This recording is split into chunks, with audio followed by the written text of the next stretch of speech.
On se retrouve pour une nouvelle vidéo. Donc aujourd'hui, comme d'habitude, pour la petite émission, on va parler euh, de musique, d'e-sport et on va parler de films. Donc voilà. Donc dans la dernière vidéo, il n'y a pas eu de son parce que j'ai eu un souci d'enregistrement. Les streams reprendront pas le week-end qui arrive, le week-end d'après parce que là je vais avoir les bacs blancs qui vont arriver. Donc c'est pour ça et puis faut que je règle quelques trucs parce que le truc pour les alertes a été modifié donc du coup c'est plus le même. Donc voilà. Donc on va commencer tout de suite avec le premier. Donc du coup pour ce qui est des films, donc il y a deux films qui sont sortis sur la petite page internet que j'utilise. Donc qui sont sortis le 14 mars. Donc le premier que j'irai voir ce serait Adsen to Hell qui est un horror thriller par Dana Issel. Et du coup le deuxième ce serait Johnny Frank Carrett's Last Word horror thriller de Simon Rumley. Donc c'est tout pour le 14. Maintenant pour le 17. Donc pour le 17, il y avait 1, 2, 3, 4, 5, 6, 7, 8, 9 films. Donc le premier que j'irai voir ce serait The Devil Candies qui est un horreur de Sean Byrne. Donc bien sûr à chaque fois si je dis que c'est celui que j'irai voir mais réellement c'est pas sûr que j'aille voir les films, hein. Le deuxième serait The Belko Experiment Action Horreur de Greg McLean. Après du coup ce serait euh, Atomica qui est science-fiction thriller. Après ce serait Goon the Last of the Efforts qui est une comédie qui est de Jay Baruchel. Ensuite, ce serait All Nighter, qui est une comédie de Kevin Wissen. Après, ce serait Beauty and the Beast, donc qui est fantasy familiale romance fait par Bill Condon. Ensuite, du coup, il m'en reste plus que 3. Donc, ce serait Men Dreams, qui est un thriller de Nathan Morlando.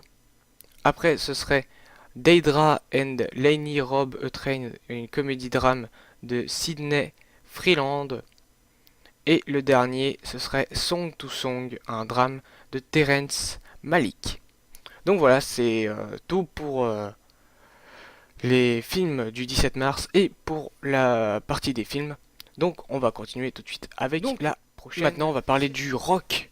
Donc le rock, c'est un genre musical qui a été apparu dans les années 50 aux États-Unis. Donc il s'est développé en différents sous-genres à partir de 1960, particulièrement aux États-Unis et au Royaume-Uni. Donc le rock and roll, on a pu trouver beaucoup de divergentes, hein, comme la pop rock, des trucs comme ça. Donc comme je l'ai dit, c'est né aux États-Unis. C'est d'abord issu du rhythm and blues. Euh, c'est sur un rythme ternaire qui est remplacé par qui est de celui-ci qui est remplacé étant remplacé par un rythme binaire et par un tempo plus soutenu. Donc c'est juste pour améliorer et augmenter un peu la vitesse comparé au rhythm and blues. Donc réellement, il y a une grande personne qui est connue pour le rock'n'roll aux États-Unis en 1970, c'est Elvis Presley. Donc, à mon avis, réellement, presque tout le monde doit le connaître quand on parle de rock. Parce qu'il était surnommé The King. Réellement, c'était le roi du rock'n'roll. Donc, le rock'n'roll qui est une variante du rock. Il y a aussi, après, il y avait aussi un groupe très connu qui était les Beatles. Voilà, qui est un groupe des années 1960 et qui est un groupe, lui, du Royaume-Uni et pas d'Amérique. Donc comme je l'ai dit, bien sûr, il y a eu beaucoup de divergentes comme le pop rock, le contre-culture, le pop and folk, aussi les psychédélismes, donc qui sont des musiques assez bizarres en soi. Donc il y a beaucoup d'événements hein, réellement. Il y a eu beaucoup de groupes comme par exemple Cream ou par exemple The Beatles, The Who ou par exemple un aussi qui est très connu, The Rolling Stones. Donc on a eu aussi droit au rock and glam, donc bon, un petit sous-genre, le heavy metal après, le rock indépendant, le néoclassique, beaucoup de styles comme ça qui ont été vraiment modifiés. En soi, le rock, c'est peut-être l'un des trucs qui a le plus de divergentes en tout. Donc en France, réellement, il y a une grande personne qui a à connaître euh, pour le rock and roll, c'est Johnny Hallyday. Donc réellement en France, c'est peut-être lui qui a été l'un des premiers à faire du rock. Et je dis peut-être parce que j'en suis pas sûr. Donc bien sûr, le rock, on peut le retrouver dans beaucoup de films. Donc par exemple, il y a un film qui s'appelle Born to the Wild. Le rock and roll, on peut aussi le retrouver dans bien sûr beaucoup de petits films d'animation, comme par exemple il y a Rock Academy, ou sinon il y a un film aussi que j'avais vu qui était, je sais plus, mais à mon avis je vous mettrai le nom ou l'image. Donc voilà. Donc voilà, on a pu le voir beaucoup au cinéma. Ça a commencé à peu près aux années 1953, quand on voyait, quand on voyait des films liés à la musique du rock. Donc on en retrouve toujours maintenant, hein, très peu, mais on en retrouve. Donc on peut aussi retrouver des musées, comme par exemple aux États-Unis le Rock and Roll Hall of Fame.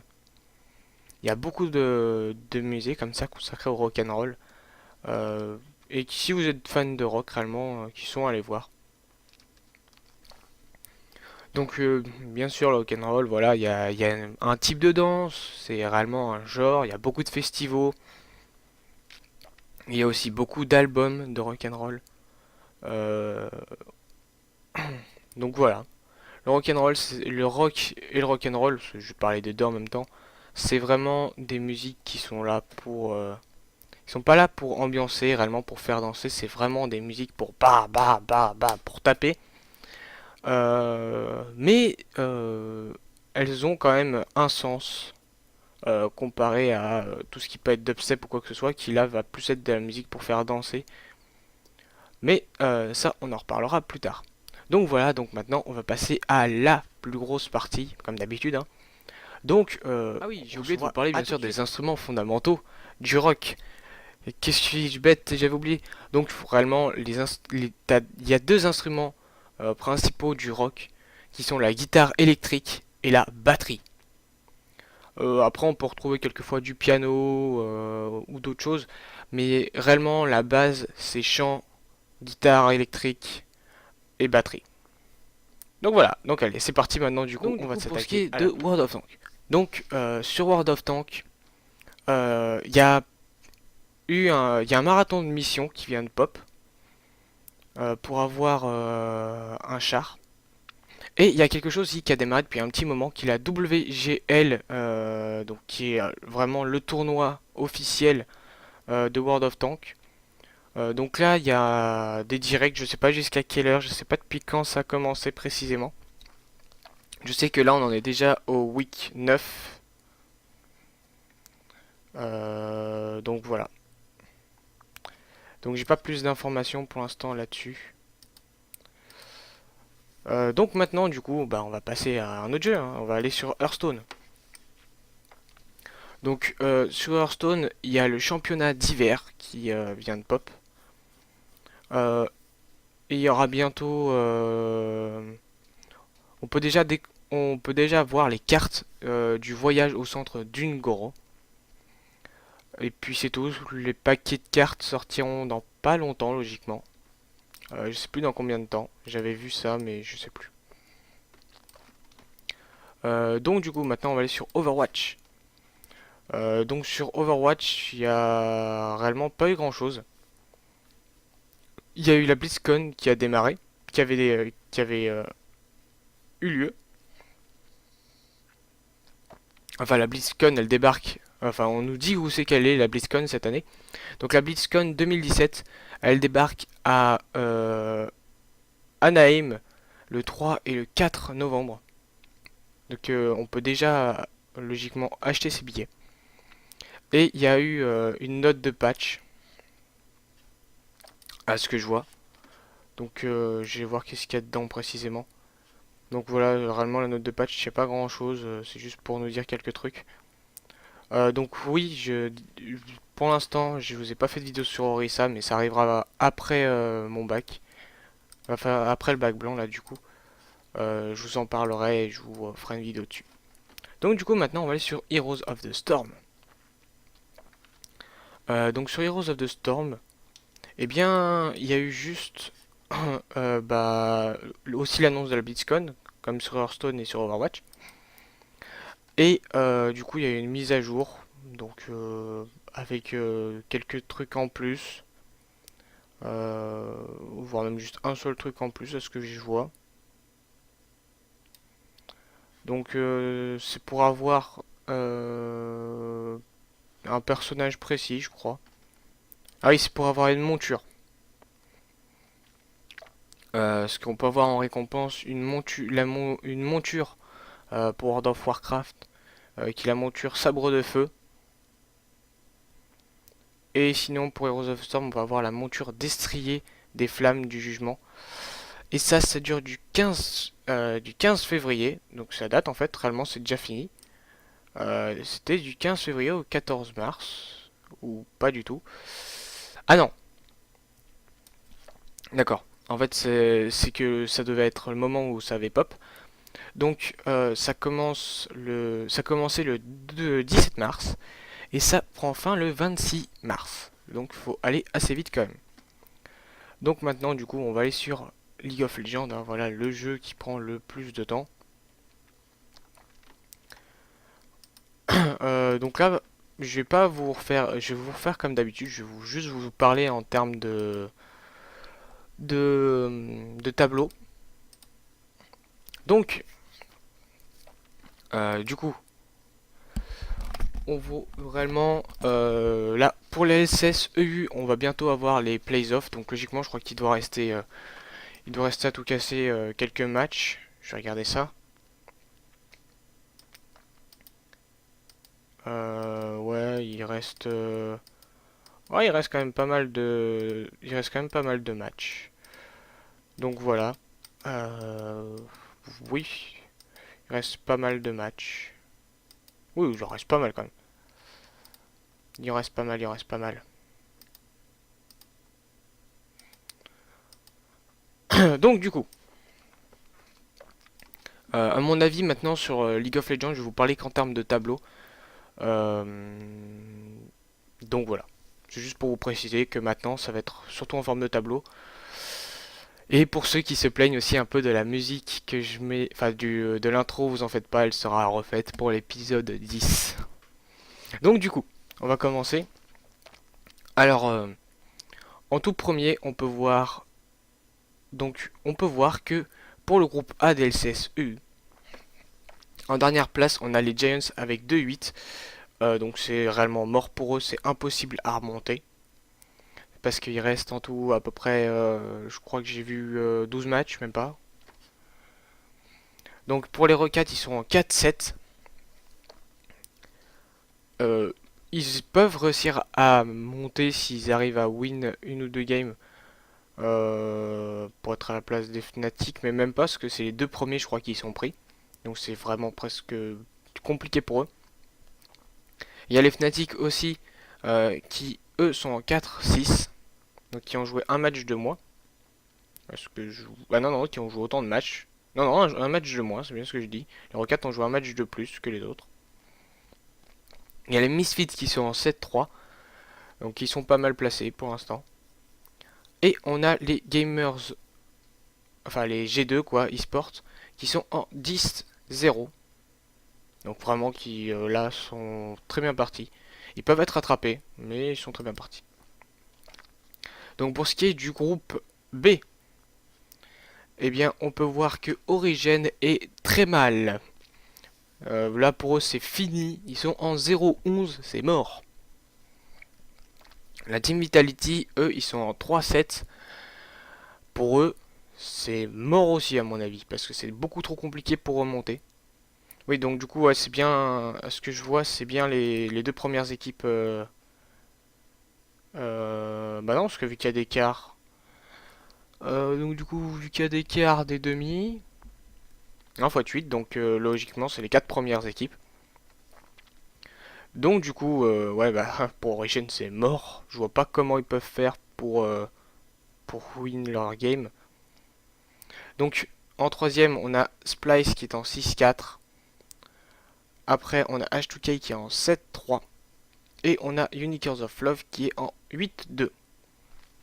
Donc réellement, on peut voir que c'est quand même bien mitigé. Hein, parce que dans le groupe A, on a une équipe qui a full win.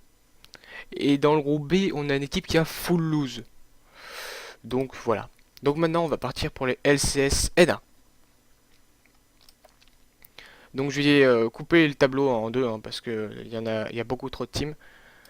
Donc, je coupe à peu près à moitié. Hein. Donc dans le bas du tableau, on a la team Envy qui est en 3-12, c'est très mal pour eux. La team Liquid qui est en 4-12, c'est aussi mal pour eux. La team EcoFox qui eux en sont en 5-10, ça va être très compliqué pour eux. Les Immortals qui sont en 7-8, ça va être dur aussi pour eux. Ça va être dur à monter. Ils sont à égalité avec les FlyQuest qui eux aussi sont en 7-8, donc ça va être assez dur pour remonter. Et la team Dignitas qui est en 8-8. Ils peuvent réussir à remonter, c'est chaud, mais réellement ils peuvent y arriver. De toute façon, là, ça va être pareil, vu que c'est l'écart, il y a 8 équipes qui sont prises, c'est les 8 premières équipes qui sont prises. Donc ils sont pas mal, ils peuvent remonter un petit peu, mais bon. Après, il y a les Counter Logic Gaming, qui eux sont en 8-7. En troisième position, le bas du podium, on a Phoenix 1 qui sont en 10-5. Après, en deuxième place, on a Cloud9 qui est en 11-4. Et tout en haut, on a TSM qui est en 13-2. Donc voilà, c'est tout pour la SSNA. Donc pour les LCK. Donc pareil, je vais couper à peu près à moitié du tableau. Donc tout en bas, on a les Comdown Monsters qui sont en 1-12. C'est mort pour eux réellement. Les Jin Air Green Wings qui sont en 2-12, c'est mort. Les BBQ Oliver qui sont en 4-10. Donc voilà, réellement, s'ils arrivent à tenir, ça devrait aller. Les Rocks qui sont en 5-8, ça peut aller. Les Africa's Freaks qui sont en 7-6, ça va.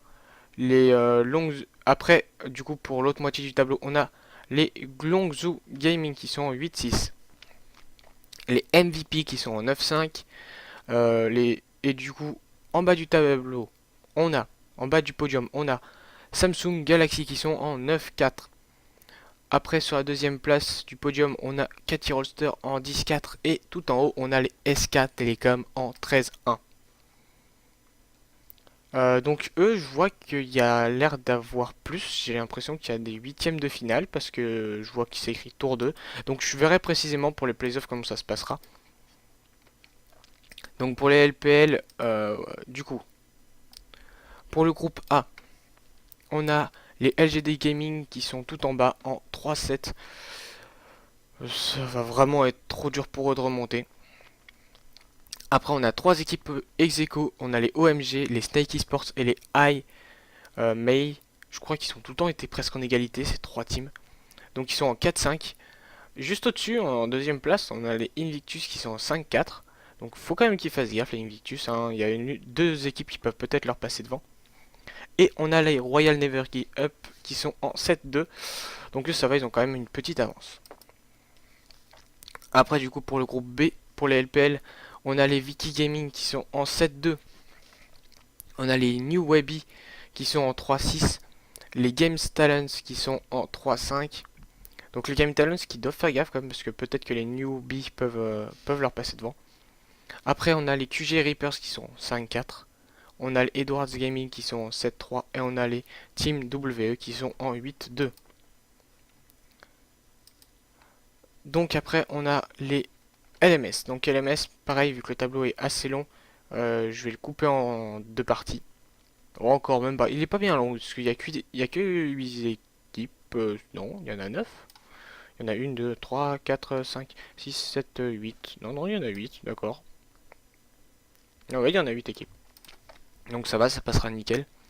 Donc tout en bas du podium, on a les Way Spiders qui n'ont gagné aucune game, ils sont en 0-9. Après, il y a les Extremes Gamers qui sont en 2-8. On a les Fireball qui sont en 3-6. Après, on a deux équipes ex-aequo qui sont les Hong Kong Esports et les Machi qui sont en 5-4. Les J-Team qui sont en 6-3. Les AHQ Esport Club qui sont en 6-2 et les Flash Wolves qui sont en 9-0. C'est bizarre, j'ai l'impression que les Flash Wolves ont fait que de jouer contre les Y Spiders et qu'ils ont full win. Donc voilà, c'est assez bizarre. Donc, du coup, voilà, on a fini pour les LMS. Donc, Challenger EU, du coup, on peut voir les games pour les plays off.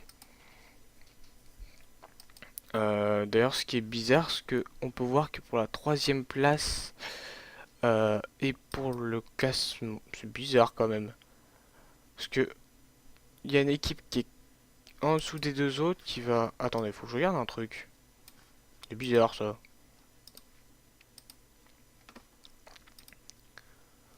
Alors à moins que les games étaient faites. Non, non. D'accord. Donc du coup, pour les plays-off du Challengers EU, on a pour la troisième place les Fnatic contre les PSG qui se déroulera le 26 mars. Et pour la finale, ce qui est bizarre, on a les SE4 contre les Misfit Academy. Pourquoi je dis que c'est bizarre? Parce que je vous mettrai le tableau juste après. Parce qu'en fait, comme on peut le voir, Misfit est quatrième et PSG et Fnatic sont deuxième ex aequo. Donc je trouve ça bizarre, mais bon, ma foi. Et donc du coup, pour les Challengers NA, donc en demi-finale, on avait eu les EUN contre les Big, il y a eu 3-0 pour les EUN. On a eu les GCU qui ont fait du 3-0 contre les TS. Et au final, c'est les GCU qui se sont sortis avec du 3-1 en finale contre les EUN. Donc bien sûr, je vous mettrai le tableau pour que vous voyez quand même où était placée chaque équipe. Donc voilà, logiquement on en a fini avec ça. Ouais.